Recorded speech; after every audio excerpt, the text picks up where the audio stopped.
पही नहीं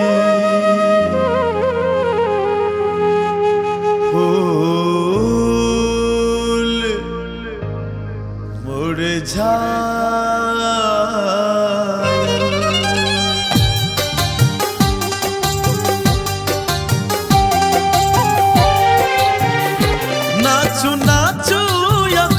पुतली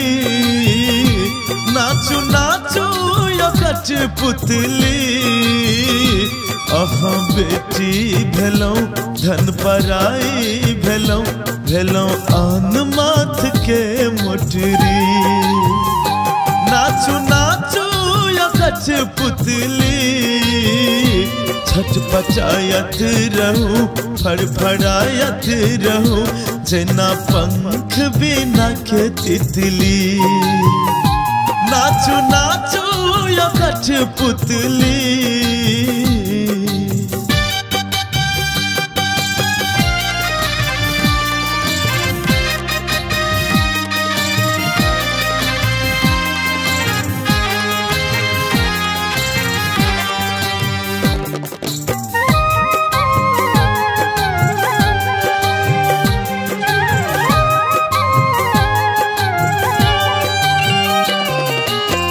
सारे गरे गम गम पम पध पध नि ध नि सा नि सा रे सा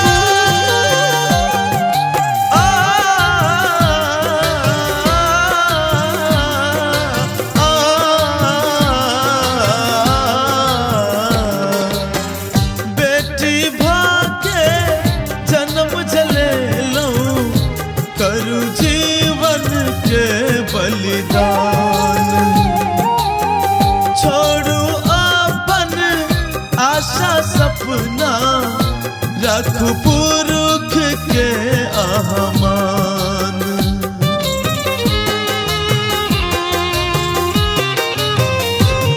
हो बेटी भाके जन्म जले लऊं करू जीवन के बलिदान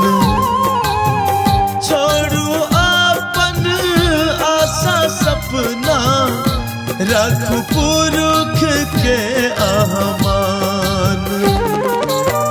चलहि पड़त यौ अबला नारी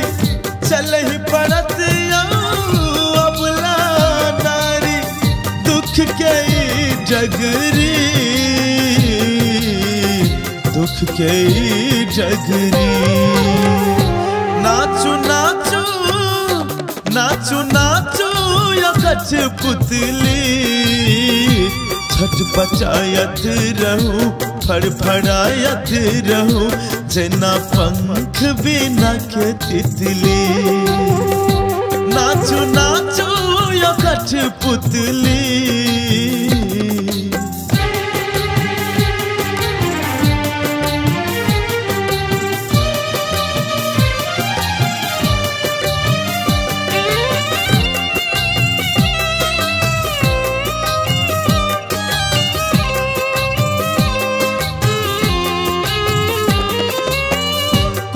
कजियब यौ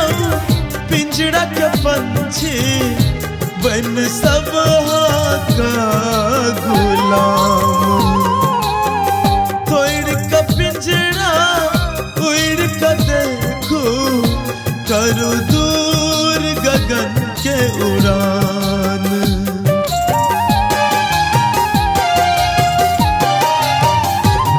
हो कोना कजियब पंछी बन सब का गुलाम तोड़ का पिंजरा उड़ का देखू करू दूर गगन के उड़ान उड़ही परत यौ अबला नारी उड़ही परत यौ अबला नारी तोड़ के सब फसरी तोड़ के सब फसरी नाचू नाचू नाचू नाचू यो कठपुतली अहाँ बेटी भेलौ धन पराई भेलौ भेलौं आन माथ के मोटरी। नाचू नाचू या कठपुतली, छटपटायत रहू फड़फड़ायत रहू, जेना पंख बिना के तितली। नाचू नाचू या कठपुतली,